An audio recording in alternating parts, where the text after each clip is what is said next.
Panginoon, umawit ng kagalakan at tugtugin ang gitara at ang kaaya-ayang lira. Ipan ninyo ang trumpeta, kaya Panginooy dinggin. Ang landas niya'y tahakin, habang buhay ay purihin. Kagandahang loob niya sa atin. Purihin ang Panginoon, umawit ng kagalakan at tugtugin ang gitara at ang kaaya-ayang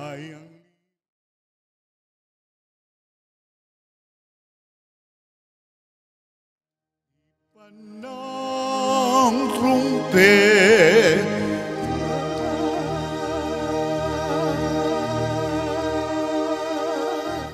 Sa ngalan ng Ama at ng Anak at ng Espiritu Santo. Amen. Ang pagpapala ng ating Panginoong Jesucristo, ang pag-ibig ng Diyos Ama, at ang pakikipagkaisa ng Espiritu Santo naway sumainyong lahat. At sumaiyo rin. Magpasalamat tayo sa Diyos sa araw na itong ibinigay sa atin, sa kanyang kabutihan at pagmamahal, sa lahat ng biyaya at pagpapala na kanyang kaloob.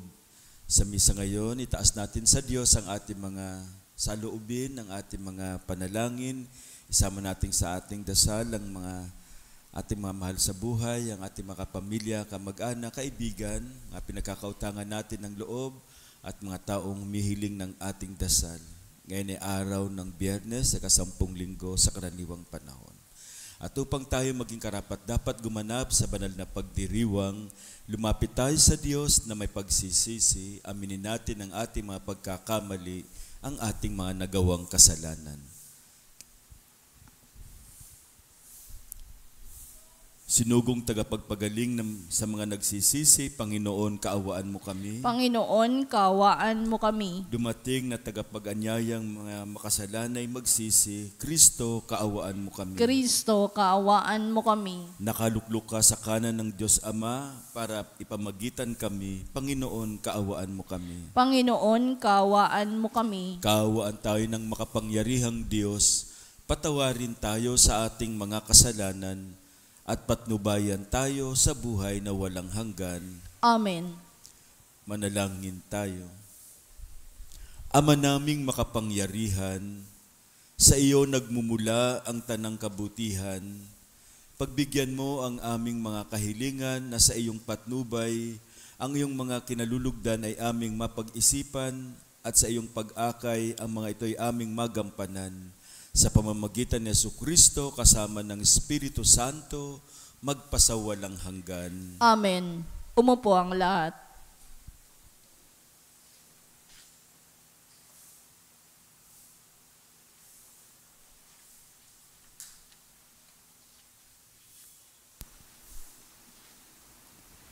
Pagbasa mula sa unang aklat ng mga hari. Noong mga araw na iyon, si Elias ay sumapit sa Horeb sa bundok ng Diyos. Pumasok siya sa isang yungib at doon nagpalipas ng gabi.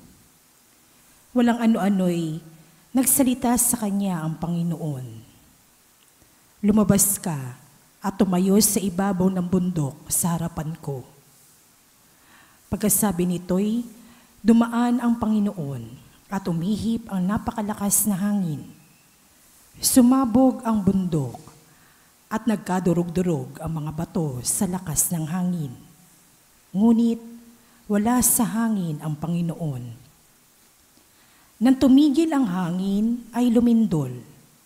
Ngunit wala sa lindol ang Panginoon. Pagkalipas ng lindol ay kumidlat. Ngunit wala rin sa kidlat ang Panginoon. Pagkalipas ng kidlat, narinig niya ang isang banayad na tinig.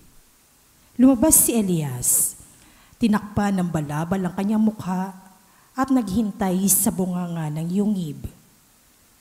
Narinig niya ang isang tinig na nagsabi, Elias, bakit ka narito?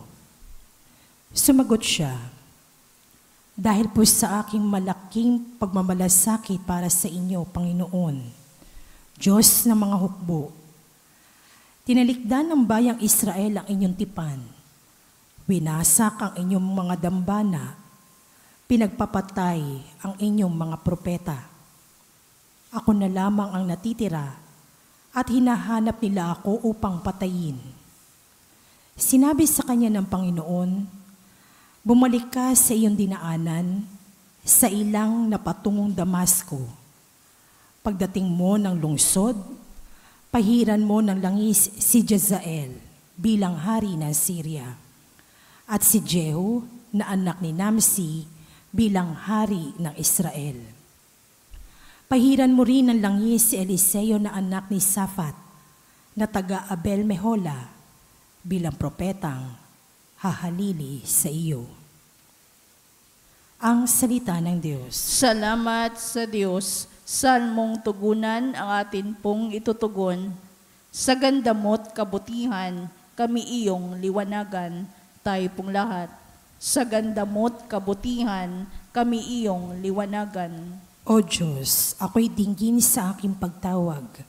Lingapin mo ako sa aking mahabag. Ang paanyaya mo'y lumapit sa akin. Huwag kang magkukublit, kita'y hahanapin. Tugon.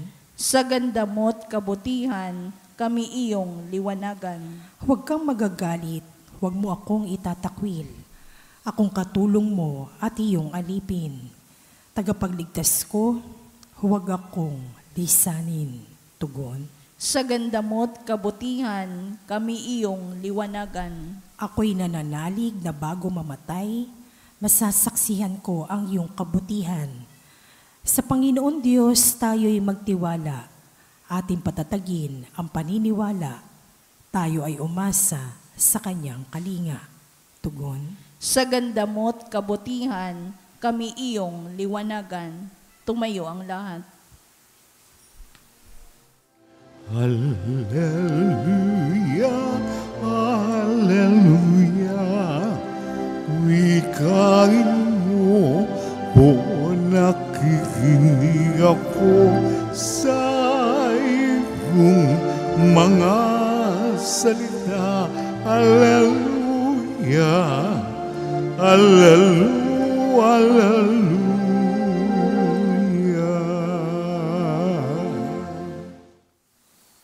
Sumainyo ang Panginoon. At sumaiyo rin. Ang mabuting balita ng Panginoon ayon kay San Mateo. Papuri sa iyo, Panginoon. Noong panahong iyon, sinabi ni Jesus sa kanyang mga alagad, narinig ninyo na noong unay iniutos sa mga tao, huwag kang makikiapid. Ngunit ngayon sinasabi ko sa inyo, ang sino mang tumingin ng may mahalay na pagnanasa sa isang babae, sa isip niya ay nakiapid na siya sa babaeng iyon. Kung ang mata mo ang siyang nagiging sanhi ng iyong pagkakasala, dukutin mo at itapon, sapagkat mabuti pang mawalan ka ng isang bahagi ng katawan kaysa buo ang iyong katawang itapon sa impyerno.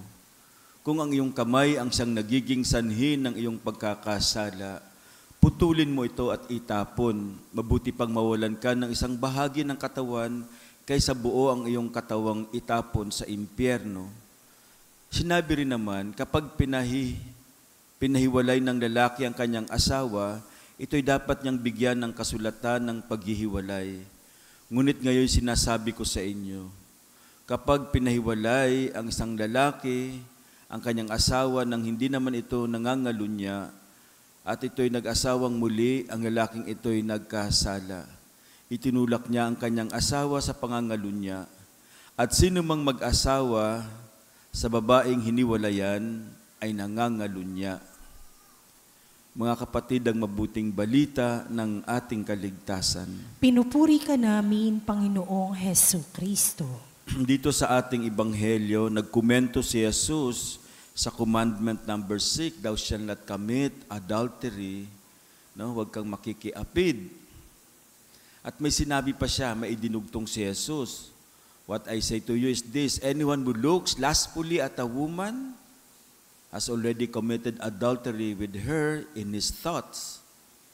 Parang inaddress ni Jesus ang pinag-uugatan ng kasalanan. Anong pinag-uugatan nito?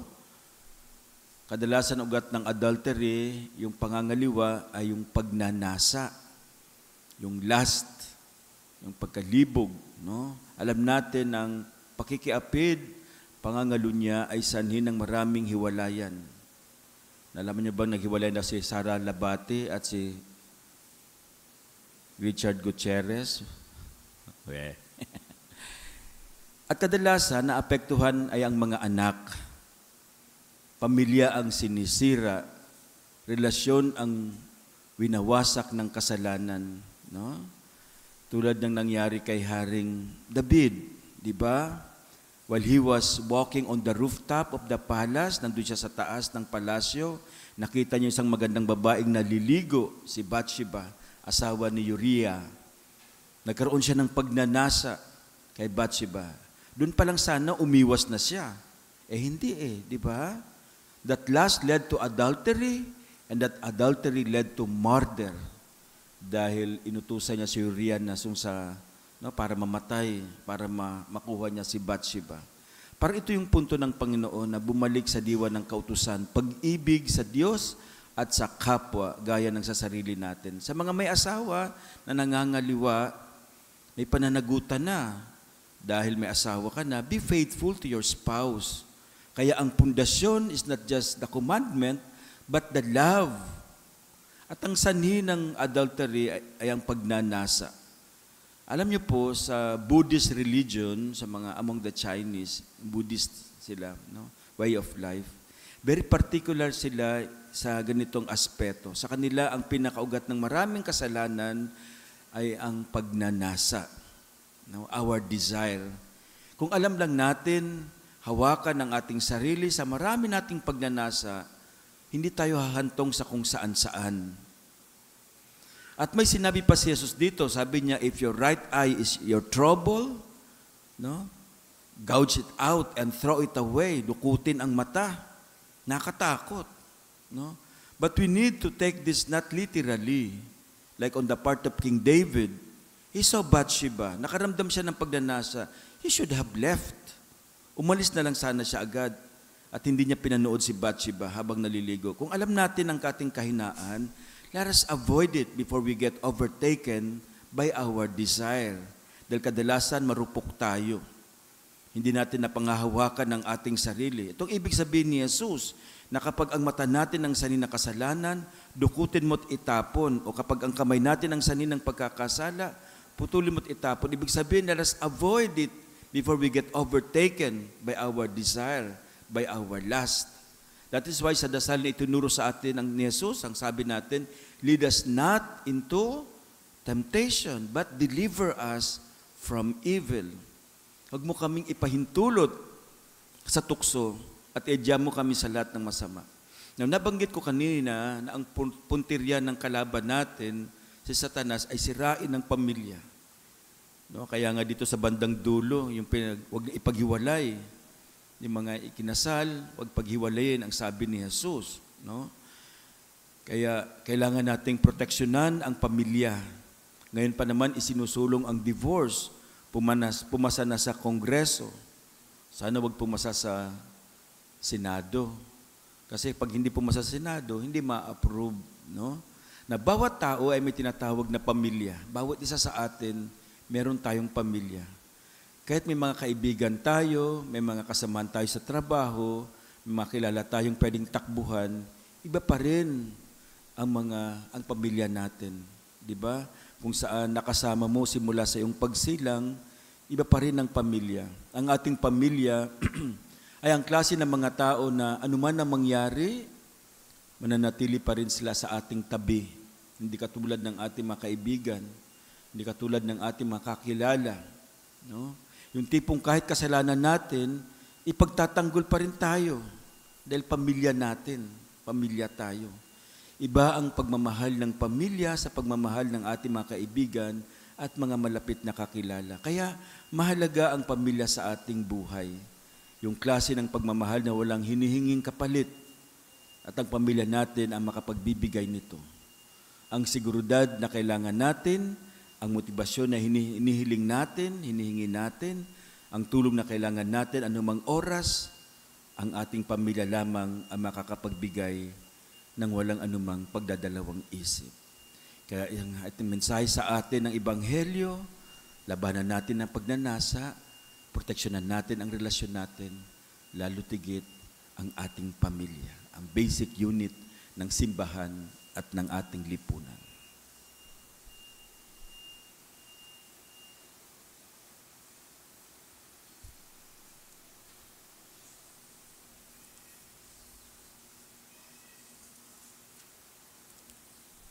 Manalangin tayo sa Diyos na gawin niyang ganap sa atin ang kanyang gawain ng pag-ibig at katapatan.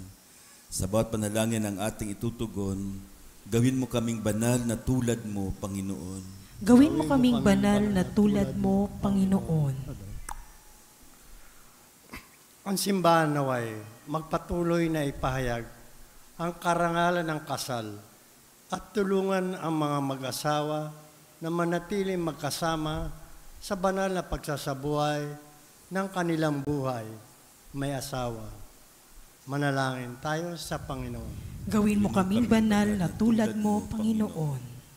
Ang mga mag-asawa naway maging matalas ang pakiramdam sa pangangailangan ng bawat isa at matagpuan ang tunay na kaligayahan sa buhay nilang pinagsama. Manalangin tayo sa Panginoon. Gawin mo kaming banal na tulad mo, Panginoon. Ang mga dumaranas ng kahirapan sa buhay may asawa, naway patuloy na magsumikap na isabuhay ang kanilang mga pangako. Manalangin tayo sa Panginoon. Gawin mo kaming banal na tulad mo, Panginoon. Ang mga may sakit, matatanda at nalulumbay, naway makaranas ng pag-aalay ng ating komunidad. Manalangin tayo sa Panginoon. Gawin mo kaming banal na tulad mo, Panginoon. Ang mga pumanaw, naway mabigyan ng puwang sa walang hanggang kaharian. Manalangin tayo sa Panginoon. Gawin mo kaming banal na tulad mo, Panginoon. Sa sandali ng katahimikan, isama natin ang ating mga pansariling kahilingan.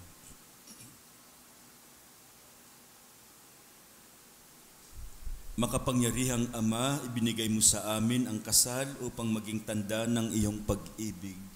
Tulungan mo kaming mamuhay sa kapayapaan sa piling ng bawat isa. Hinihiling namin ito sa pamamagitan ni Kristong aming Panginoon. Amen. Magsiupo po lahat.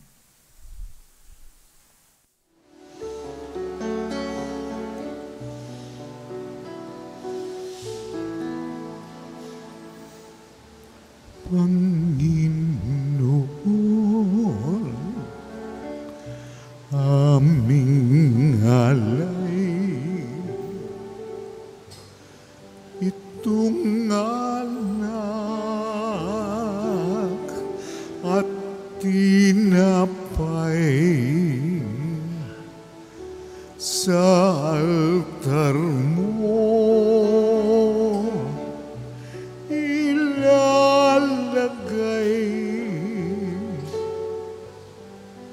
Tanggapin sa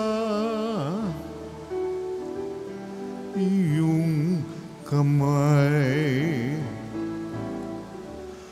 alay namin aming buhay. Bawat galak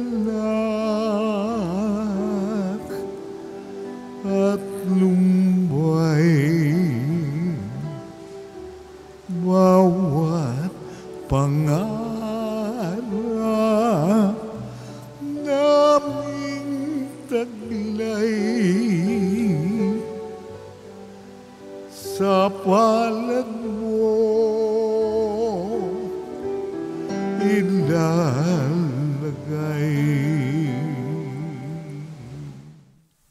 Manalangin kayo mga kapatid upang ang paghahain natin ay kalugdan ng Diyos Amang makapangyarihan. Tanggapin nawa ng Panginoon itong paghahain sa iyong mga kamay, sa kapurihan niya at karangalan, sa ating kapakinabangan at sa buong sambayanan niyang banal. Ama naming lumikha, tunghayan mo at kalugdan ang paglilingkod na aming ginagampanan upang ang aming inahahain ay iyong marapatin at ang aming pag-ibig ay iyong pag-alabin sa pamamagitan ni Jesucristo kasama ng Espiritu Santo magpasawalang hanggan. Amen. Sumainyo ang Panginoon. At sumaiyo rin. Itaas sa Diyos ang inyong puso at diwa. Itinaas na namin sa Panginoon. Pasalamatan natin ang Panginoong ating Diyos. Marapat na siya ay pasalamatan. Ama naming makapangyarihan, tunay ngang marapat na ikaw ay aming pasalamatan. Ikanalugod mong likhain ang sanlibutan na iyong pinagbabago at idinarangal sa pamamagitan ng iyong anak na kinalulugdan.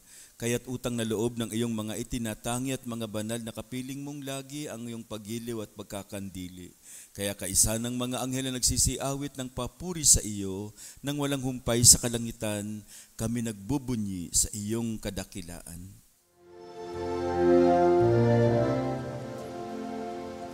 Santo, Santo, Santo, Panginoong Diyos na makapangyarihan, napupuno ang langit at lupa ng kaluwalhatian mo. Hosana sa kaitaasan, pinagpala ang naparirito sa ngalan ng Panginoon. Hosana sa kaitaasan. Ama naming banal, ikaw ang bukal ng tanang kabanalan, kaya't sa pamamagitan ng iyong Espiritu, gawin mong banal ang mga kaloob na ito, upang para sa amin maging katawan at dugo ng aming Panginoong Hesukristo. Bago niya pinagtiis ang kusang loob na maging handog, hinawakan niya ang tinapay, pinasalamatan kaniya. Pinaghati-hati niya iyon, iniabot sa kanyang mga alagad at sinabi, tanggapin ninyong lahat ito at kanin ito ang aking katawan na ihahandog para sa inyo.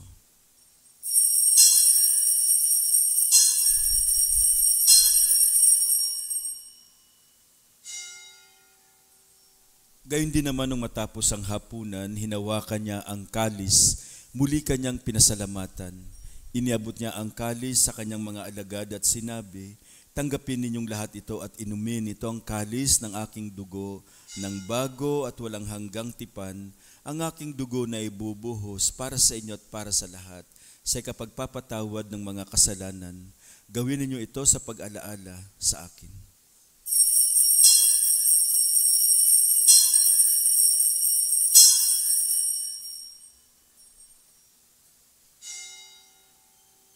Ipagbunyi natin ang misteryo ng pananampalataya. Si Kristo'y namatay, si Kristo'y nabuhay, si Kristo'y babalik sa wakas ng panahon. Ama, ginagawa namin ngayon ang pag-alaala sa pagkamatay at muling pagkabuhay ng iyong anak. Kaya't iniaalay namin sa iyo ang tinapay na nagbibigay buhay at ang kalis na nagkakaloob ng kaligtasan. Kami nagpapasalamat dahil kami iyong minarapat na tumayo sa harap mo para maglingkod sa iyo. Isinasamo namin kami magsasalo-salo sa katawan at dugo ni Kristo ay mabuklod sa pagkakaisa sa pamamagitan ng Espiritu Santo. Amalingapin mong iyong simbahang laganap sa buong daigdig. Puspusin mo kami sa pag-ibig kaisa ni Francisco na aming Papa, ni Jose na aming Obispo at ng Tanang Kaparian. Alalahanin mo rin ang mga kapatid naming nahimlay nang may pag-asang sila'y muling mabubuhay, gayon din ang lahat ng mga pumanaw. Kawan mo sila at patuloyin sa iyong kaliwanagan. Kawan mo at pagindapatin kaming lahat na makasalo sa iyong buhay na walang wakas. Kaisa ng mahal na Birheng Maria na ina ng Diyos, si San Jose ang kanyang butihing kabiyak. Kaisa ng mga apostol at ng lahat ng mga banal na namuhay dito sa daigdig ng kalugod-lugod sa iyo. May ipagdiwang nawa namin ang pagpupuri sa ikararangal mo sa pamamagitan ng iyong anak na aming Panginoong Hesukristo. Sa pamamagitan ni Kristo, kasama niya at sa Kanya, ang lahat ng parangal at papuri ay sa iyo, Diyos Amang makapangyarihan, kasama ng Espiritu Santo, magpasawalang hanggan. Amen. Amen.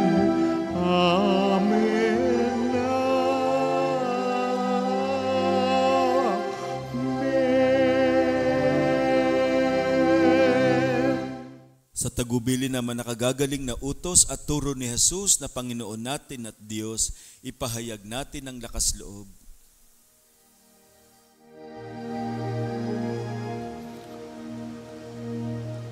Ama namin sumasalangit ka,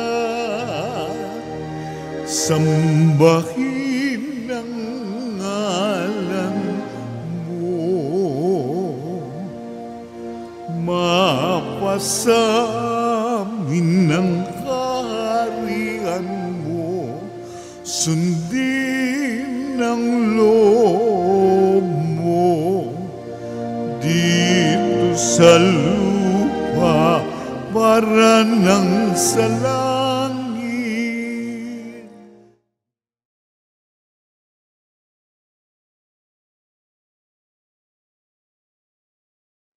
Ang aming kakanin sa araw-araw at patawarin mo kami sa aming mga sala para ng pagpapatawad namin sa nakakasala sa amin. At huwag mo kaming ipaging tulot sa tukso at iadya mo kami sa lahat ng masama.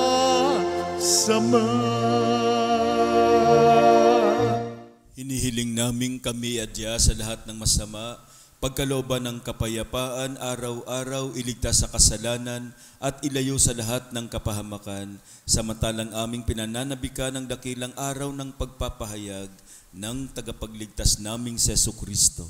Sapagkat iyo ang kaharian at ang kapangyarihan at ang kapurihan magpakailanman. Amen. Panginoong Jesucristo, sinabi mo sa iyong mga apostol, kapayapaan ang iniiwan ko sa inyo, ang aking kapayapaan ang ibinibigay ko sa inyo. Tunghayan mo ang aming pananampalataya at huwag ang aming pagkakasala. Pagkalooban mo kami ng kapayapaan at pagkakaisa ayon sa iyong kalooban, kasama ng Espiritu Santo magpasawalang hanggan. Amen. Ang kapayapaan ng Panginoon ay laging sumainyo. At sumaiyo rin. Magbigayan kayo ng kapayapaan sa isa't isa. Peace po, peace. Kordero ng Diyos na nag-aalis sa mga kasalanan ng sanlibutan, maawa ka sa amin. Kordero ng Diyos na nag-aalis sa mga kasalanan ng sanlibutan, maawa ka sa amin. Kordero ng Diyos na nag-aalis sa mga kasalanan ng sanlibutan, ipagkaloob mo sa amin ang kapayapaan. Magsiluhod po lahat.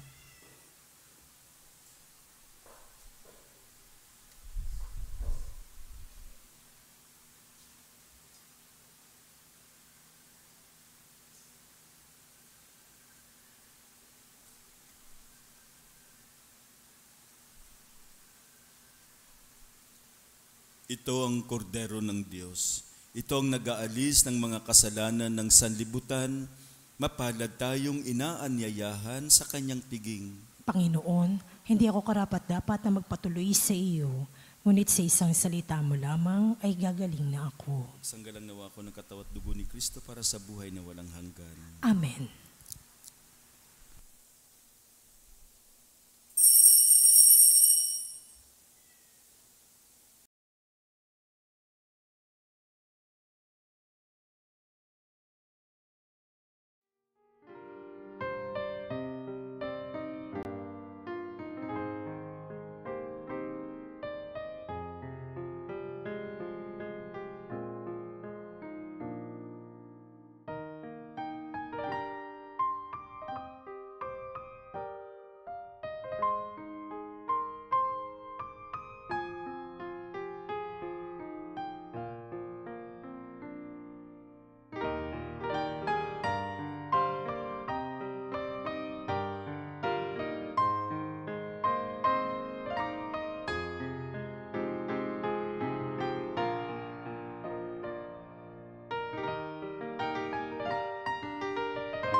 tayo.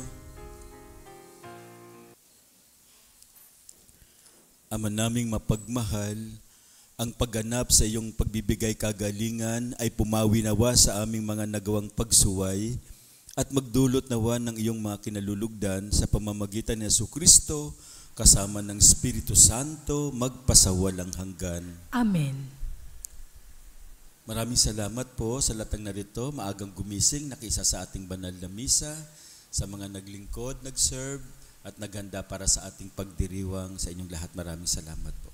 Sumainyo ang Panginoon At sumairi. at pagpalain kayo ng makapangyarihang Diyos Ama, Anak at Espiritu Santo. Amen. Natapos ng banal na misa, taglayin ninyo sa pag-alis ang pag-ibig at kapayapaan ni Kristo. Salamat sa Diyos. God bless.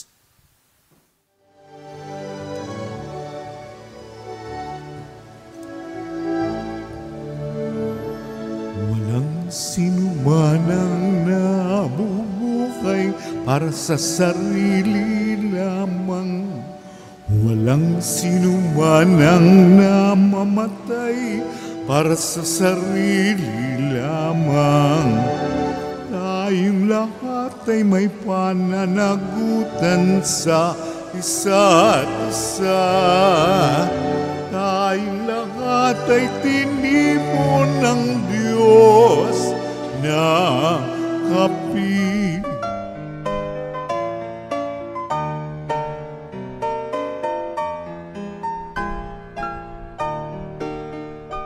Nuestro Padre Jesus Nazareno, sinasamba ka namin, pinipintuho ka namin, aral mo ang aming buhay at kaligtasan. Nuestro Padre Jesus Nazareno, iligtas mo kami sa kamatayan. Ang krus mong pinamatayan ay sagisag ng aming kaligtasan. Nuestro Padre Jesus Nazareno, dinarangal ka namin. Nuestro Padre Jesus Nazareno,